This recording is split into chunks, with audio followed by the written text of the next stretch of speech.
कहानी की शुरुआत होती है आर्कटिक ओशियन को दिखाते हुए, जहां जूलिया और ऑस्कर पानी में सोनार डिवाइस इंस्टॉल कर कुछ एक्सपेरिमेंट कर रहे थे कि तभी ऑस्कर के पास एक इमरजेंसी कॉल आता है जिसमें उसे तूफान के आने की चेतावनी दी जाती है और जितनी जल्दी हो सके यहाँ से निकलने के लिए कहा जाता है। इधर दूसरी तरफ हम एक रूसी सबमरीन को देखते हैं जो दूर से आने वाली हाई इंटेंसिटी नॉइज को डिटेक्ट कर रही थी कि तभी उन्हें समुद्र का लेवल धीरे धीरे ऊपर की तरफ उठता हुआ दिखाई देता है, जिसे देख टीम काफी हैरान रह जाती है। वहीं जूलिया के स्कैनर्स भी अब गलत रीडिंग बताने लगते हैं और कैंप के आसपास की बर्फ टूटना शुरू हो जाती है। ये देख ऑस्कर जूलिया के पास आकर उसे जल्दी से यहाँ से चलने के लिए कहता है क्योंकि उनके पास अब ज्यादा टाइम नहीं बचा था। लेकिन जूलिया जाने से पहले अपना एक्सपेरिमेंट पूरा करना चाहती थी। बिगड़ते मौसम को देख वो ऑस्कर की बात मानकर उसकी स्नोमोबाइल पर बैठ जाती है और दोनों यहाँ से निकलने लगते हैं, पर बर्फ का टूटना उनकी सोच से भी ज्यादा तेज था। इधर सबमरीन में अब टीम को पता चलता है कि जो आवाजें उन्हें सुनाई दे रही थी वो असल में समुद्र की लहरों की नहीं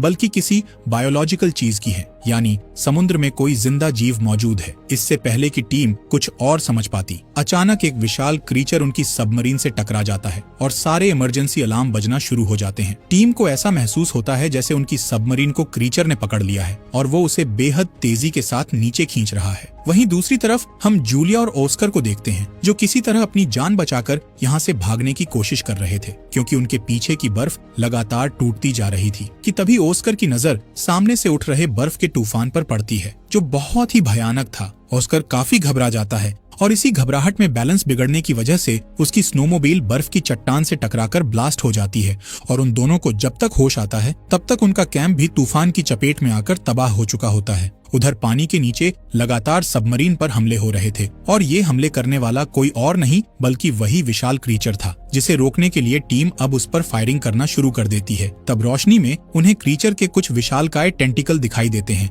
इससे पहले कि टीम उन टेंटिकल्स के बारे में कुछ और जान पाती, क्रीचर दोबारा सबमरीन पर हमला कर उसे तबाह कर देता है। लेकिन डूबने से ठीक पहले कैप्टन लास्ट मोमेंट पर टीम को इमरजेंसी सिग्नल छोड़ने का ऑर्डर देता है ताकि सिग्नल मिलने पर उनकी नौसेना उन्हें जल्द ही बचाने के लिए आ जाए। अगले दिन ही रशियन मरीन हेडक्वार्टर को वो सिग्नल मिल जाता है जिसके जरिए उन्हें अपनी सबमरीन के गायब होने के बारे में पता चलता है। ये खबर सुनते ही ऑफिसर्स के पैरों तले जमीन खिसक जाती है क्योंकि उस सबमरीन में बहुत ही पावरफुल हथियार थे। इसलिए अब ऑफिसर्स एक रेस्क्यू टीम को इन हथियारों को वापस लाने का ऑर्डर देते हैं और इस टीम का लीडर बनाते हैं विक्टर को, जो असल में गायब हुई सबमरीन के कैप्टन का भाई था। इसलिए जब विक्टर की माँ को पता चलता है कि वो हथियार को वापस लाने के लिए मिशन पर जा रहा है तो वो पहले तो काफी परेशान होती है, लेकिन फिर विक्टर को गुड लक के तौर पर उसके पिता की घड़ी देती है जो अब इस दुनिया में नहीं थे। विक्टर उस घड़ी को लेकर मिशन पर जाने के लिए घर से निकल जाता है जहां उसकी मुलाकात उसके पिता के पुराने दोस्त एडमिरल ओलाशांस्की से होती है जो थोड़े गुस्सैल व्यवहार के थे और उन्हें भी हेडक्वार्टर की तरफ से इस मिशन का हिस्सा बनाया गया था। अब विक्टर जैसे ही सबमरीन में एंटर करता है तो यहाँ क्रू के कई मेंबर्स उससे शिकायत करते हुए कहते हैं कि ऐसा भी क्या हो गया जिसके चलते उन्हें छुट्टियां खत्म होने से पहले ही बुला लिया गया। ये सुन विक्टर अभी उन्हें कुछ नहीं बताता। इसके बाद हम जूलिया और ऑस्कर को देखते हैं जो उस बर्फीले तूफान में इधर उधर भटक रहे थे और अब उनकी हिम्मत भी पूरी तरह से टूट चुकी थी क्योंकि इनके पास ना तो खाने के लिए कुछ सामान था और ना ही रहने के लिए कोई जगह थी। इसके अलावा सैटेलाइट फोन में भी सिग्नल नहीं आ रहे थे, पर जूलिया किसी भी हाल में बस यहाँ से निकलना चाहती थी। इसलिए वो सिग्नल ढूंढते ढूंढते एक गहरी खाई के पास पहुंच जाती है और उसमें बस गिरने ही वाली होती है कि तभी ऑस्कर यहाँ आकर उसे बचा लेता है और जूलिया जब फोन चेक करती है तो उसमें अब सिग्नल आ चुके होते हैं। ये देख जूलिया जल्दी से एक ऑयल रिग कंपनी से कांटेक्ट करती है, लेकिन तूफान का शोर इतना ज्यादा था कि कंपनी के मेंबर को जूलिया की एक भी बात समझ नहीं आती और कुछ ही सेकंड्स बाद सिग्नल गायब होने की वजह से कॉल कट हो जाता है। जूलिया और ऑस्कर की हिम्मत अब लगभग खत्म हो चुकी थी, पर फिर भी ऑस्कर बचने की एक आखिरी उम्मीद के साथ फ्लेयर गन चलाता है कि तभी जूलिया की नजर सामने बर्फ की सतह पर पड़ती है जहां एक लाल रंग की रोशनी चमक रही थी। लेकिन वो क्या है, ये जानने के लिए दोनों इस रोशनी की तरफ भागते हैं और जब पास जाकर देखते हैं तो पता चलता है कि ये वही इमरजेंसी सिग्नल है जिसे गायब हुई सबमरीन के कैप्टन ने रिलीज करवाया था और इन दोनों को ये बात अच्छी तरह पता थी कि इस सिग्नल को ढूंढते हुए रशियन सेना यहाँ जरूर आएगी। इसलिए जूलिया ऑस्कर से यहीं रुकने के लिए कहती है। इधर विक्टर की सबमरीन कई घंटों का सफर तय करने के बाद अब उस लोकेशन पर पहुंच जाती है जहां विक्टर के भाई की सबमरीन गायब हुई थी। इसके अलावा उन्हें इमरजेंसी सिग्नल की भी लोकेशन पता चल चुकी थी। इसलिए विक्टर अपनी टीम को इसी जगह पर चलने के लिए कहता है, लेकिन यहाँ पहुँचने के बाद विक्टर को कोई सबमरीन तो नहीं मिलती, पर दो थके हारे जियोलॉजिस्ट्स मिल जाते हैं जिनकी हालत बहुत ज्यादा खराब थी। इसलिए विक्टर इन्हें जल्दी से अपनी सबमरीन में ले जाता है। हालांकि ऐसा करने के पीछे उसका एक मकसद छुपा हुआ था। दरअसल वो जूलिया और ऑस्कर के जरिए ये जानना चाहता था कि आखिर उसके भाई की सबमरीन के साथ हुआ क्या था। और यही बात जब वो जूलिया से पूछता है तो उसके पास भी इस सवाल का कोई जवाब नहीं होता। वो विक्टर से कहती है कि मुझे शुरुआत में ऐसा लगा था कि ये सब हमारे सोनार डिवाइस के विस्फोट की वजह से हुआ है, जिसके चलते समुद्री भूकंप ने दस्तक दी। लेकिन जब मैंने अपने इक्विपमेंट्स चेक किए तो उस दिन किसी भी डिवाइस ने भूकंप को रिकॉर्ड ही नहीं किया था। ये देख जूलिया को यकीन हो गया कि इतनी भयानक हलचल भूकंप पैदा नहीं कर सकता है, बल्कि ये काम किसी समुद्री क्रीचर का है। ये सुनते ही विक्टर को पिछले दिन हुई एक रहस्यमयी घटना याद आ जाती है। दरअसल जब ये लोग आर्कटिक सर्कल में दाखिल होने वाले थे, तभी इनके राडार ने एक अजीब सिग्नल पकड़ा, जो असल में व्हेल मछलियों का झुंड था। और ये झुंड बार बार उनकी सबमरीन से टकरा रहा था, जैसे जानबूझकर विक्टर को आगे बढ़ने से रोकना चाह रहा हो। पर एडमिरल ओलशांस्की इन्हें दूर भगाने के लिए लो फ्रीक्वेंसी सिग्नल रिलीज करने का ऑर्डर देता है। हालांकि विक्टर ऐसा करने से मना करता है, क्योंकि इससे व्हेल मछलियों को नुकसान हो सकता था। पर एडमिरल ओलशांस्की उसकी एक नहीं सुनता। लो फ्रीक्वेंसी के ऑन होते ही सभी मछलियां दूर भाग जाती हैं, लेकिन फिर दोबारा वापस आ जाती हैं। ये देख टीम मेंबर्स हैरान रह जाते हैं कि तभी उन्हें समुद्र की गहराई से एक और अजीब सिग्नल मिलता है और व्हेल मछलियां भी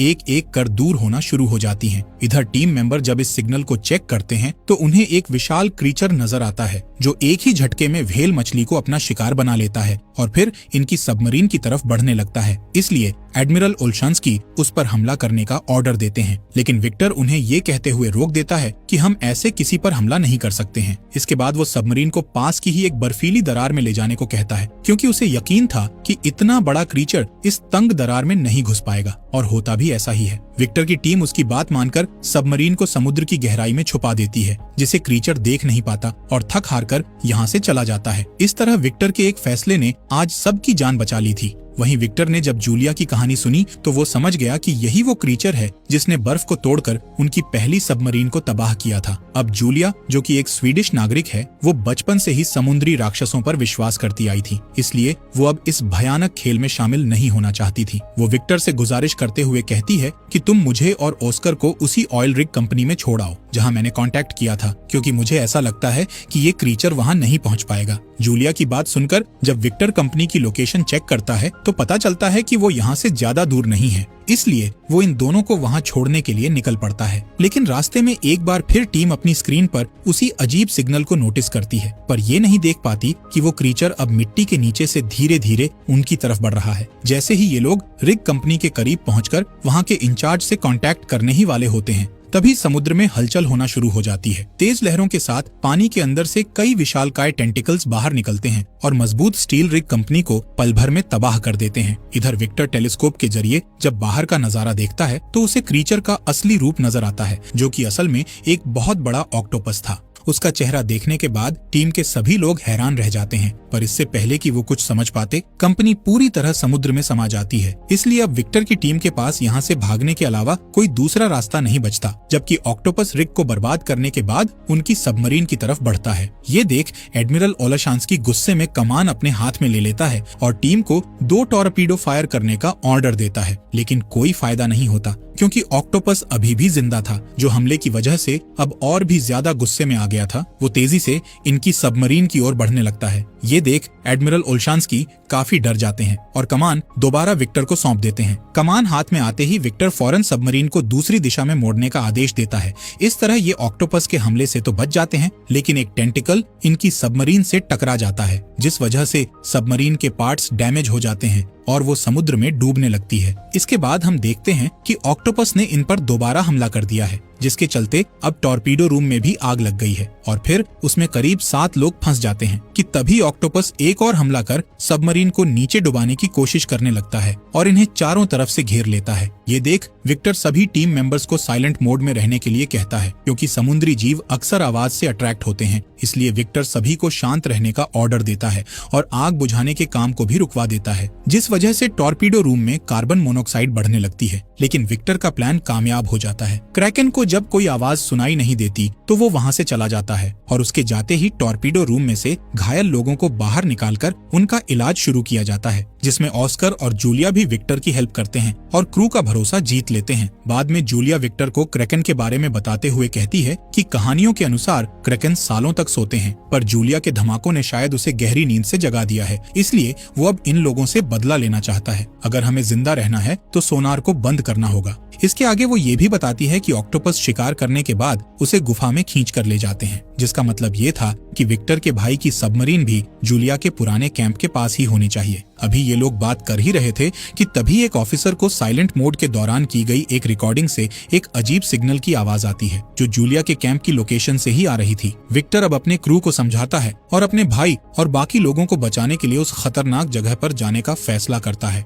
जबकि कुछ क्रू मेंबर्स उसकी बात से सहमत नहीं होते, क्योंकि उनका कहना था कि उनके हथियार उस भयानक ऑक्टोपस का सामना नहीं कर सकते हैं, इसलिए उन्हें जितना जल्दी हो सके यहाँ से चले जाना चाहिए। लेकिन विक्टर कैप्टन होने के नाते अपनी जिम्मेदारी निभाना चाहता था, इसलिए क्रू मेंबर्स के राजी न होने के बाद भी वो सबमरीन को ढूंढने के लिए निकल जाता है, जिसके बाद क्रू मेंबर्स को भी ना चाहते हुए उसका साथ देना पड़ता है। अब ये लोग एक बेहद ही खतरनाक खाई के पास पहुंचते हैं, जिसके अंदर उतरने के लिए विक्टर एक मिनी सबमरीन का इस्तेमाल करता है और अपने साथ 2 ऑफिसर्स को भी ले जाता है, जहां नीचे खाई में उन्हें सैकड़ों डूबे हुए जहाज मिलते हैं। यानी जूलिया ने जो क्रैकन की कहानी सुनाई थी वो झूठ नहीं बल्कि सच थी। इसी दौरान इन लोगों को विक्टर के भाई की भी सबमरीन मिल जाती है, जिसका अगला हिस्सा थोड़ा सही सलामत था, इसलिए विक्टर इसी हिस्से से अपनी मिनी सबमरीन को जोड़ देता है और जब अंदर जाकर देखता है तो उसे अपना भाई अलेक्जेंडर और उसका क्रू नजर आता है, जो अब भी जिंदा थे। अपने भाई को जिंदा देख विक्टर को बहुत ज्यादा खुशी होती है और साथ ही हैरानी भी, क्योंकि इतने दिन क्रैकन से बचकर रहना कोई मामूली बात नहीं थी। यही सवाल जब वो अलेक्जेंडर से करता है,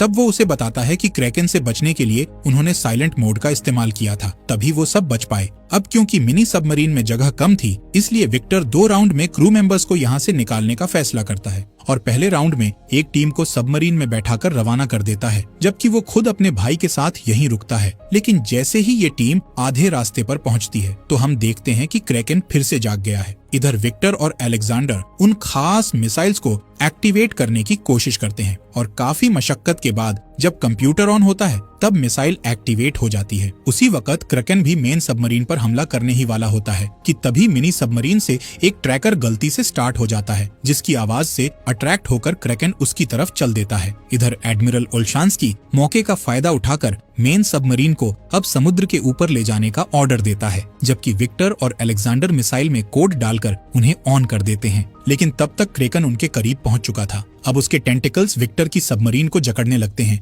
ये देख मरने से पहले दोनों भाई रेडियो के जरिए एक दूसरे से बात करते हैं और अपनी गलतियों के लिए माफी मांगते हैं, लेकिन ये अब भी हिम्मत नहीं हारते और क्रैकन के सबमरीन को तबाह करने से पहले ही एक साथ स्विच दबाकर एक जोरदार ब्लास्ट करते हैं, जिस वजह से क्रैकन आग में झुलसने लगता है और एक रोशनी की किरण आर्कटिक की बर्फ को चीरते हुए आसमान में जाती हुई दिखाई देती है। अब सबमरीन पूरी तरह से डूबने लगती है और उसमें पानी भरना शुरू हो जाता है। ये देख दोनों भाई मिनी सबमरीन की तरफ भागते हैं, लेकिन एक तेज लहर उन्हें अलग कर देती है। विक्टर अलेक्जेंडर का हाथ पकड़कर उसे बचाने की कोशिश करता है और जैसे तैसे उसे लेकर मिनी सबमरीन के अंदर आ जाता है। लेकिन दिक्कत ये थी कि अब मिनी सबमरीन डूब रही जहाज से अलग नहीं हो पा रही थी, जबकि मिसाइल कुछ ही सेकंड में ब्लास्ट होने वाली थी। इस मुश्किल सिचुएशन में अचानक विक्टर को इमरजेंसी लेवर याद आता है। वो पूरी ताकत लगाकर उसे खींचता है, जिसके बाद मिनी सबमरीन ठीक ब्लास्ट से पहले वहां से निकल जाती है। वहीं पानी के बाहर एडमिरल ओल्शांस्की के साथ साथ पूरा क्रू इन दोनों का इंतजार कर रहा था।